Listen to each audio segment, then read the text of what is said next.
Every year we get a new COD, and with that come a whole host of issues that the community want fixed. Weapon nerfs, weapon buffs, bug fixes, map changes, the list goes on.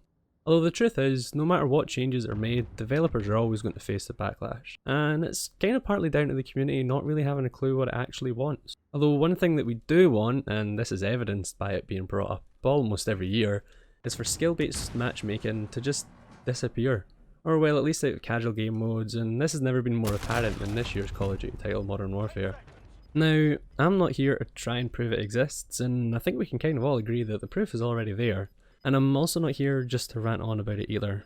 Instead, I want to talk about the small adjustments that they can make to the overall player experience and, just make it more enjoyable.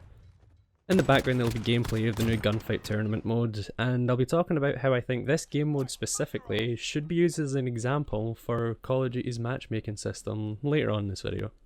Before we go on, I just want to make it clear I'm talking from the perspective of the casual player base here. Those who just want to jump on and have a bit of fun. I get this isn't going to be the case for those who are, well, actually good at the game.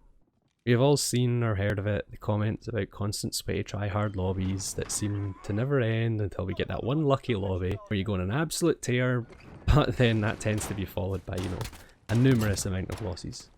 The interesting thing is, if you actually keep track of the individual game outcomes, for the most part it tends to stay pretty consistent. Modern Warfare is this weird way of making you feel like you're playing poorly when really, you're not really doing that bad. It's just everyone else in the game tends to be doing just as good as you, and this is where the issue of skill-based matchmaking comes in.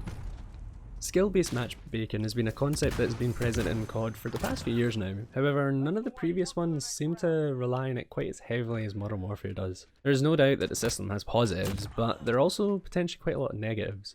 Especially when you as a developer are not transparent about whether or not it truly exists or how the system works. Previous Call of Duties have had ranked played modes, and these kind of separate the casual from the hardcore and allow both players the opportunity to enjoy the game the way they prefer. For the most part, ranked play was pretty successful, so that raises the question, why is it failing now? Well, I personally think it's because it's kind of been forced upon us pretty heavily without us really understanding how it works.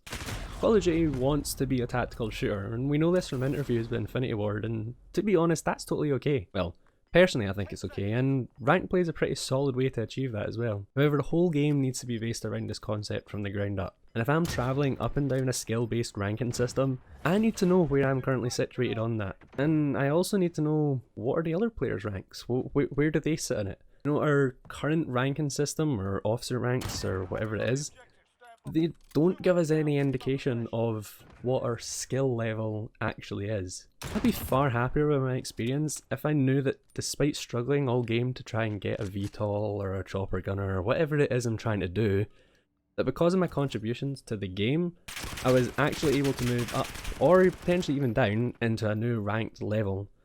It gives you a sense of achievement, it gives you something to work towards, and you kind of feel proud about your rank level. It's not necessarily just another loss on your player card, it's something to improve upon. A game that deals with this perfectly is Rainbow Six Siege.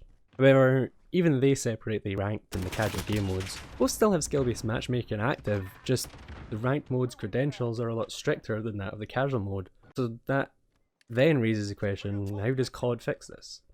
Well, in a perfect world, they would just decrease the intensity of the skill-based matchmaking in casual, and they'd add a rank mode, and problem solved, right?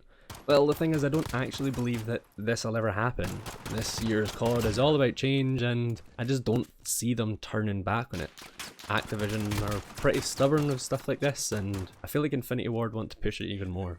A small solution would simply be just to be transparent about how the matchmaking works. I feel like I'm probably going to mention this quite a few times in the video, but just show us why the game matches us up with the players that it matches us up with. Let us see where we sit in the ranking list, and it can be something as simply as giving me a graph on the player card, or just a number out of 5 in the pre-game lobby, something so I know my skill rank, but more importantly so I can see the skill rank of those I am actually about to play against.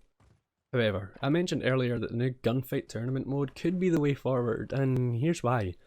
It displays the rawest form of skill-based matchmaking, just by nature. It's when you move up through the placements from quarterfinals to semis to eventually finals, you should in theory have a more challenging time as you progress through, with each team potentially being better than the last. Although like I said, theoretically.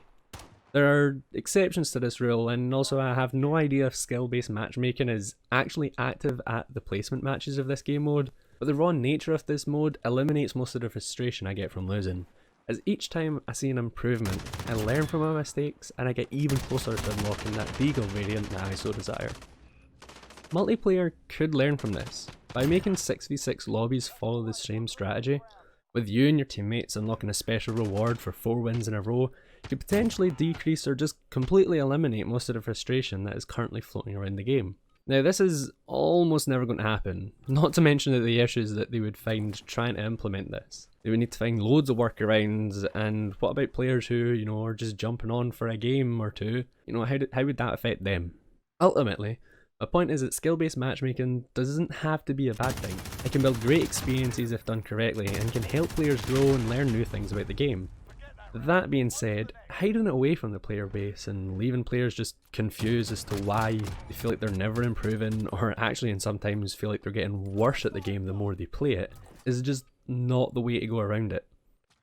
With skill-based matchmaking being in the background, theoretically when you first start playing the game, your skill's very low, so if you're actually a naturally talented player, the people you're going to be playing against are also low-level players. So you'll probably feel like you're doing better at the game when you first pick it up than you are just a handful of weeks down the line, which I kind of feel like that's where a lot of us more casual players are kind of sat at the moment. Nevertheless, let me know what you guys think and leave a comment on how you would like to see skill-based matchmaking changed in the future. Thanks for watching, and until next time, bye.